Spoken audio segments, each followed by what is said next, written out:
అపరాధము మన్నించవాలి, అందుకు తగిన శిక్ష అనుభవించుడు. ఓం గజపగరాలి.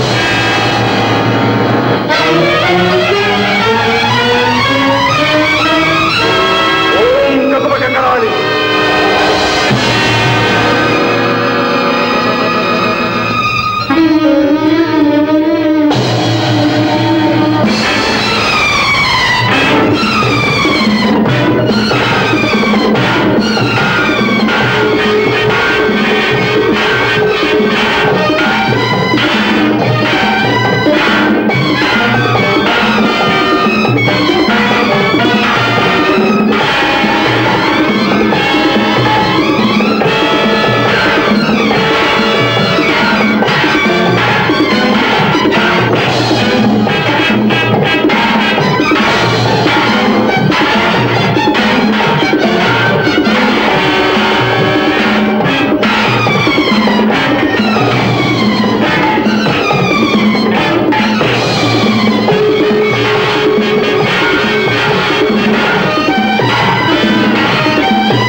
మహావీర, నేను అనంగరేఖ అనే అప్సరసను.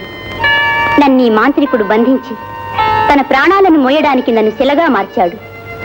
ఈనాటికి నీ వల్ల నాకు శాప విముక్తి లభించింది. నీకు చేయదగిన సహాయం ఏదైనా కలదేని తెలుపు, చేసి కృతార్థురాలనయ్యదని. ధన్యుని అనంగరేఖ, నన్ను నా వారిని నా తల్లిదండ్రుల వద్దకు చేర్చు. అవశ్యం.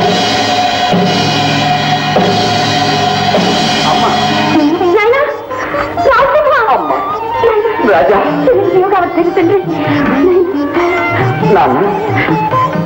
రాజా, కన్న తల్లి కోసం ఎన్ని కష్టాలు పడ్డావు తండ్రి. మహారాజా, రాయి వల్లనే రత్నం, కష్టాల వల్లనే మానవుడు రాణిస్తారంటారు. అందరు రాజకుమారులాగా రాగభోగాల్లో మునిగి తేలకుండా కత్తి పట్టినందుకు కర్తవ్యాన్ని నెరవేర్చిన వీరుడై రాజసింహుడైనాడు. ఆచంద్ర తారార్కం నిలిచే ఖ్యాతిగాంచాడు. అంతా తమ ఆశీర్వాద బలం కాదు నాయన, నీ కన్న తల్లిదండ్రుల పూజా బలం. అంతేకాదు మహారాజా, ఇద్దరు సొక్కల్ని పాటలు తీసుకొచ్చాడు. అవునా రాజా? అమ్మ, ఈమె మాట, ఆమె వాత. ఇంకా అడిగినందుకు శుభాలు. శుభం అంతా పరమేశ్వరుడికి.